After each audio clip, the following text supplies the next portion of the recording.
Hello friends, a very good morning to everyone and welcome back to my channel Learning Edward.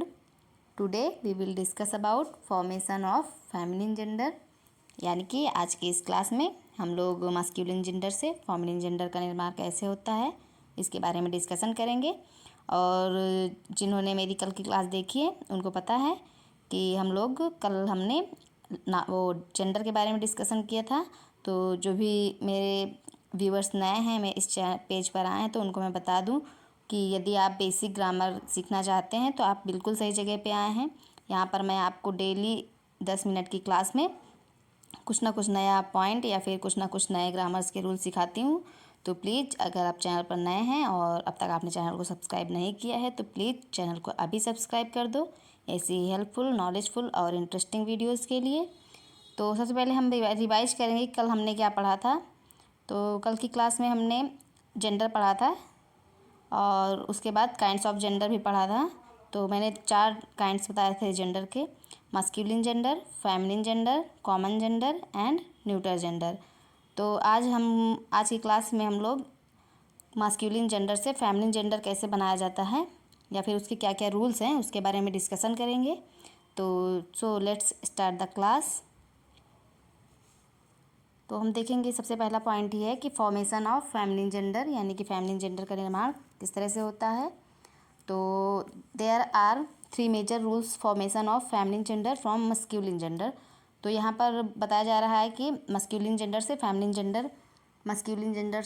Gender बनाने के basic main रूप से 3 नियम हैं। पहला है बाय चेंज ऑफ वर्ड्स, यानी कि शब्दों में परिवर्तन करके। And the second adding ESS suffix eight the end of the word, यानी कि किसी भी वर्ड के लास्ट में ESS सफिक्स को हम लोग जोड़ करके फेमिनिन जेंडर बना सकते हैं। And third rule is by changing last words, यानी कि किसी भी जो वर्ड है उसके लास्ट वर्ड में परिवर्तन करके भी हम एक नया फेमिनिन जेंडर बना सकते हैं। तो हमने 3 रूल देखे मस्क्यूलिन जेंडर से फेमिनिन जेंडर बनाने के लिए। पहला शब्द में परिवर्तन करके, और दूसरा है ESS सफिक्स ऐड करके किसी भी वर्ड में। एंड थर्ड इज कि लास्ट वर्ड को ही हम चेंज करके फेमिनिन जेंडर बना सकते हैं। तो चलिए एक एक करके इनको देखेंगे हम। तो सबसे पहले हम देखेंगे कि बाय चेंज ऑफ वर्ड्स, यानी कि शब्दों के परिवर्तन से कौन कौन से कैसे मास्कुलिन जेंडर से फेमिनिन जेंडर बनाया जाता है। तो सबसे पहला वर्ड हमने यहाँ पे लिया है बॉय। बॉय को हम यदि बॉय मास्कुलिन जेंडर है तो इसका फेमिनिन जेंडर गर्ल। तो अभी हम यहाँ देखते हैं कि बॉय एक अलग वर्ड है, और जबकि हम इसका जब फेमिनिन जेंडर में देखेंगे वर्ड तो ये बिल्कुल अलग, यानी कि बॉय से गर्ल हो गया है। इसी तरह ब्रदर का सिस्टर है, एंड हस्बैंड का वाइफ, फादर पिता, मदर माता, मैन आदमी, वुमन औरत, and king means Raja, and queen का रानी, एंड लास्ट सन मीन्स पुत्र, एंड डॉटर मीन्स पुत्री। तो हम यहाँ पर देखते हैं कि यहाँ पर अगर हमें किसी भी मस्कुलिन जेंडर या फेमिनिन जेंडर बनाना है तो हमें पूरा वर्ड ही चेंज करना पड़ेगा। तो पहला रूल हमने देख लिया कि हम शब्दों का ही परिवर्तन करके मस्कुलिन जेंडर से फेमिनिन जेंडर बना सकते हैं। अब हम नेक्स्ट रूल देखेंगे एडिंग सफिक्स ESS, यानी कि हम जो प्रत्यय आप लोग हिंदी में जानते होंगे उसी को सफिक्स बोलते हैं इंग्लिश में। तो सफिक्स ESS को जोड़ करके भी हम मास्कुलिन से फेमिनिन जेंडर बना सकते हैं। तो सबसे पहला वर्ड हम देखेंगे गॉड। तो ये एक मास्कुलिन जेंडर है, और यदि हम गॉड में ESS प्रत्यय को जोड़ते हैं तो गॉडेस बनेगा, जो कि एक फेमिनिन जेंडर होगा। गॉड मीन्स ईश्वर एंड गॉडेस मीन्स देवी या फिर देवी माँ। एंड नेक्स्ट होस्ट वर्ड में यदि हम ESS प्रत्यय ऐड करेंगे तो ये होस्टेस हो जाएगा, यानी कि होस्ट मीन्स मेज़बान। आपको पता होगा किसी भी चीज़ को होस्ट करने वाला व्यक्ति होस्ट होता है। एंड थर्ड लॉयन, इसमें भी ESS प्रत्यय हम जोड़ेंगे तो लॉयनेस मीन्स शेरनी। एंड पोएट वर्ड देखेंगे, इसमें भी हम ESS प्रत्यय जोड़कर पोएटेस वर्ड बना सकते हैं। पोएट मीन्स कवि, एंड पोएटेस मीन्स कवियत्री। And next sentence Prince, Prince का फेमिनिन जेंडर प्रिंसेस यानी कि राजकुमारी।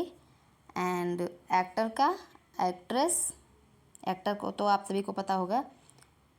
और टाइगर का टाइग्रेस।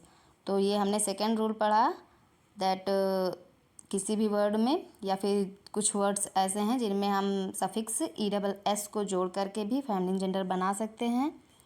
नेक्स्ट हम लोग देखेंगे third rule, by changing the last word, यानी कि किसी भी जो मस्कुलिन वर्ड है उसके लास्ट वर्ड में ही परिवर्तन करके हम फेमिनिन जेंडर का वर्ड बना सकते हैं।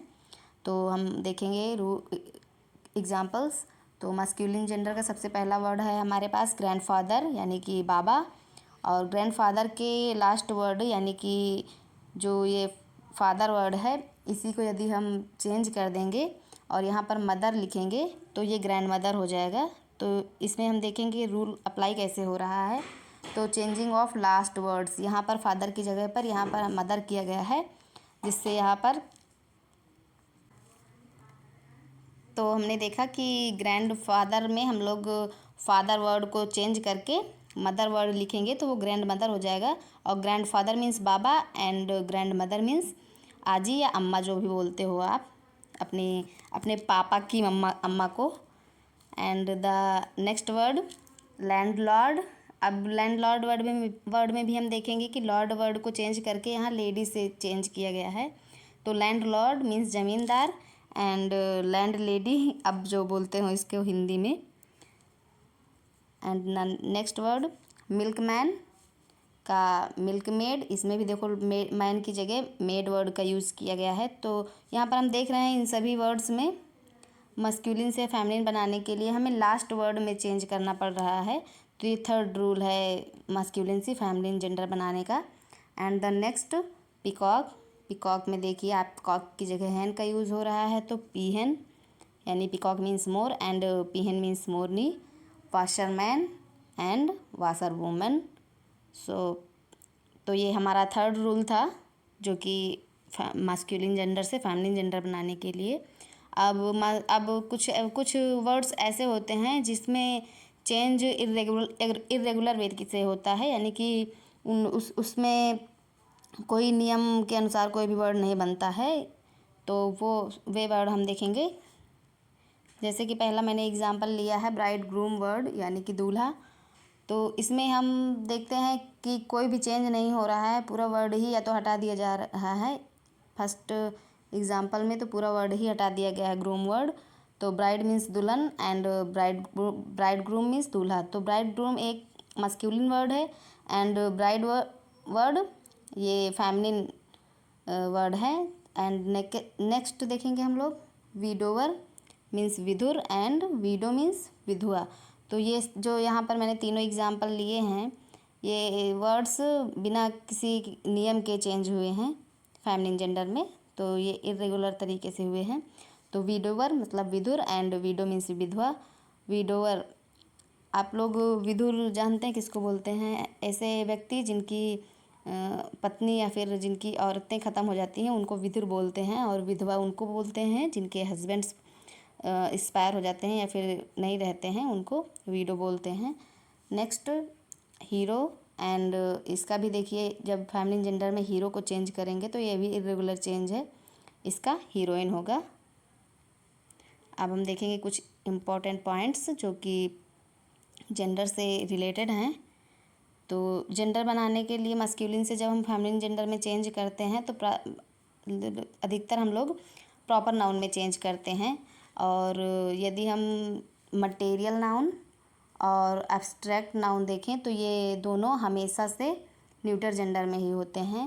एंड नेक्स्ट पॉइंट है कलेक्टिव नाउन सदैव न्यूटर जेंडर के अंतर्गत आते हैं, चाहे वो सजीव समूह वस्तुओं के समूह हों या फिर ना हो, लेकिन वे जितने भी कलेक्टिव नाउन्स हैं वे सभी न्यूटर जेंडर के अंतर्गत ही आते हैं। जैसे एग्जांपल देखेंगे हम लोग आर्मी जो कि सोल्जर्स का समूह है, ग्रुप ऑफ सोल्जर्स, ये जीवित व्यक्तियों का समूह है, फिर भी ये न्यूटर जेंडर के अंतर्गत ही आएगा कलेक्टिव नाउन। तो आर्मी है, क्लास है, लाइब्रेरी है, एट्सेट्रा एट्सेट्रा कुछ भी वर्ड्स हो सकते हैं।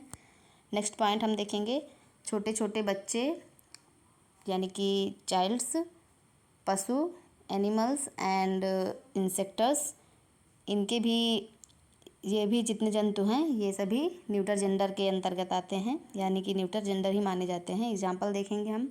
सबसे पहला example infant and second is child, third is bird and fourth is and. So friends, I hope class आप सभी को पसंद आई होगी। प्लीज़ क्लास पसंद आई हो तो क्लास को लाइक कीजिए, शेयर कीजिए और चैनल को सब्सक्राइब कीजिए। यदि आपकी कोई डाउट हैं, कोई सजेशंस हैं तो प्लीज़ आप कमेंट बॉक्स में टाइप कर दीजिएगा। And that's all for today. मिलेंगे नेक्स्ट वीडियो में कुछ और जानकारी के साथ। Till then goodbye and at the end of the video as I always say, be happy, be healthy and be safe.